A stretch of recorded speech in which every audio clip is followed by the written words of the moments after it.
আওয়ামী লীগের সাথে নুরুর সেই মাখামাখি এখনো চলছে। সূত্র জানিয়েছে জাহাঙ্গীর কবির নানকের সাথে নুরুর এখনও নিয়মিত যোগাযোগ রয়েছে। নানকের একসময় নারী সাপ্লাইকারী তহিদ আফ্রিদিকে ছাড়ানোর নির্দেশনা নুরুকে নানকই দিয়েছিল। সেই নির্দেশনা অনুযায়ী তহিদ আফ্রিদিকে শেষ পর্যন্ত জেলমুক্ত করেছে নুরু। জাহাঙ্গীর কবির নানকের সাথে চলা চিহ্নিত কয়েকজন সন্ত্রাসী এখন প্রকাশ্যে নুরুর ছত্রছায়া থেকে আওয়ামী লীগকে সংগঠিত করার কাজ চালিয়ে যাচ্ছে।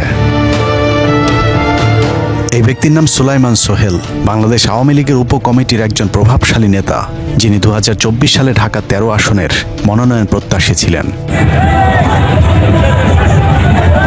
জুলাই আন্দোলনের সময় তার বন্ধু তেজগাঁ জোনের ডিসি আজিমকে সাথে নিয়ে অত্র অঞ্চলে একচটিয়া তাণ্ডব চালায় সুলাইমান সোহেল। তার বিরুদ্ধে বেশ কয়েকটি হত্যা মামলা থাকার পরেও আগের মতোই দাপট নিয়ে এলাকায় চলাফেরা করছেন। এমনকি সে তার বাসা কিংবা ফোন নাম্বার কিছুই পরিবর্তন করেনি, কারণ তাকে রক্ষার দায়িত্ব পালন করছেন নুরুল হক নুরু।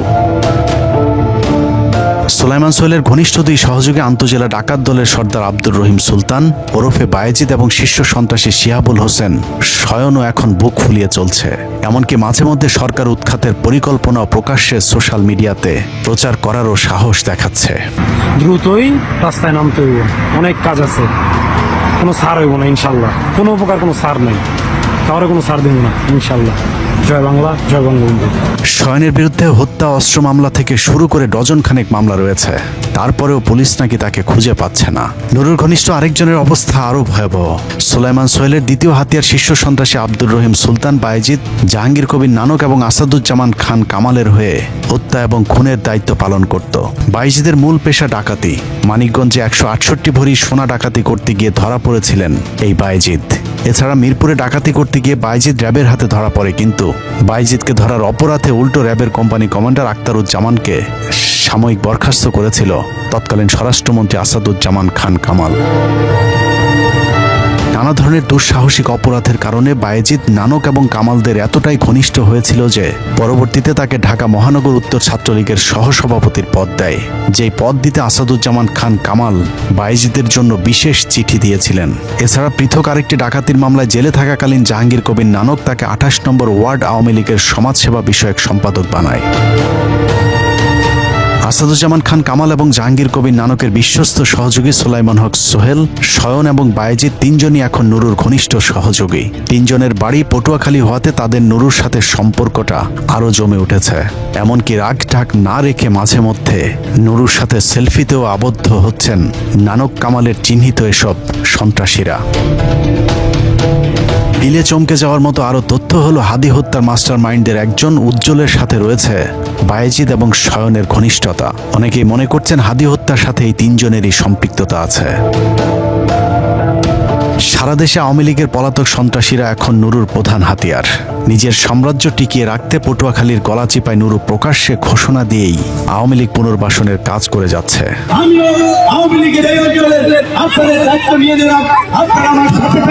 নুরু যে বৈঠকে আওয়ামী লীগের দায়িত্ব নেওয়ার ঘোষণা দিয়েছিলেন, ওই বৈঠকের পরপরই গলাচিপাতে প্রকাশ্যে আওয়ামী লীগের মিছিল শুরু হয়। যেই মিছিলে 5 তারিখের পর থেকে পলাতক আওয়ামী সন্ত্রাসীদেরকে প্রথমবারের মতো দেখা যায়।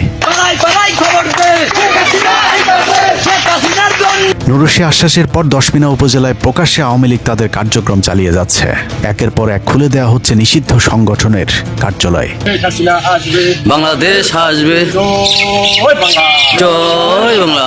নুরুর আশপাশের আওয়ামী লীগের লোকজনের দাপটে স্থানীয় বিএনপি, জামাত, এমনকি গণ অধিকার পরিষদের নেতাকর্মীরা পর্যন্ত কোণঠাসা। আমি এই যে মাননীয় মন্ত্রী মহোদয়ের সামনে বলি, আমিও এমপি ক্যান্ডিডেট ছিলাম এই জায়গায়, আওয়ামী লীগ দিয়ে এমপি ক্যান্ডিডেট ছিলাম। ভিডিওতে যিনি কথা বলছেন তার নাম ইকবাল হোসেন জমাদ্দার। 2024 সালে ড্যামি নির্বাচনের সময়ও এই ইকবাল নৌকা মার্কার প্রার্থী ছিলেন। আমাকে চাওয়া পাওয়ার কিছু নাই।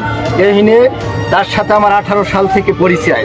আমি তারে দেখে দূরে সরিয়ে থাকতাম। অ্যাম্বাসিতে বিভিন্ন অ্যাম্বাসির প্রোগ্রাম তার সামনে বলি, আমি দূরে সরিয়ে থাকতাম। আমার এক বন্ধু আছে শিল্পীপতি, সে আমার টানিয়ে নিয়ে কাছে এনেছে, তারপর তার সাথে জড়াই ধরিবে, এই তারপরে আমি তার সাথে ওয়েস্টি নিয়ে বৈঠক করি যে সে আছি।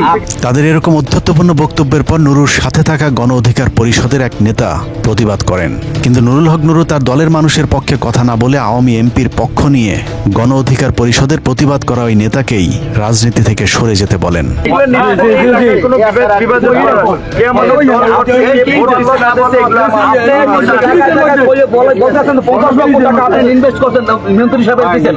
সেটা আমার জানার বিষয় না, আপনারা আমাদের লোকের ফেরত করছেন, তারা ফেরত করছে, লোক আছে অনেক রাজনীতি করা লাগবে, আপনার রাজনীতি করা। পটুয়াখালী জেলার গলাচিপার আওয়ামী লীগের নেতা কর্মীরা এখন সকলেই প্রায় প্রকাশ্যে নুরুর সাথে যোগ দিয়েছে। আওয়ামী সাংসদ শাহজাদার ডানহাত খ্যাত জাকির মুন্সির মামা নুরুল হুদা এখন গলাচিপা উপজেলা গণ অধিকার পরিষদের সাধারণ সম্পাদক। সাবেক শ্রমিক লীগ নেতা নাজমুল এখন উপজেলা শ্রমিক অধিকার পরিষদের সভাপতি।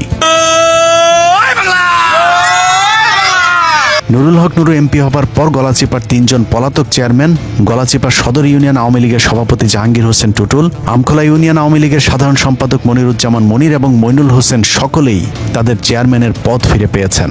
অথচ 5 তারিখের পর এরা সবাই পলাতক ছিলেন। এলাকার সরকারি সকল অনুদানের টাকা আওয়ামী লীগের লোকজনকে দেওয়ার অভিযোগ উঠেছে নুরুর বিরুদ্ধে। আওয়ামী লীগের একাধিক নেতাদেরকে সুযোগ সুবিধা দিয়ে, ইউনিয়ন পরিষদের সুযোগ সুবিধা দিয়ে তারা আওয়ামী লীগকে, এই ফ্যাসিস্ট আওয়ামী লীগকে প্রতিষ্ঠিত করতেছেন, যা আমাদের জন্য খুবই অশনি সংকেত, বিএনপির জন্য অশনি সংকেত।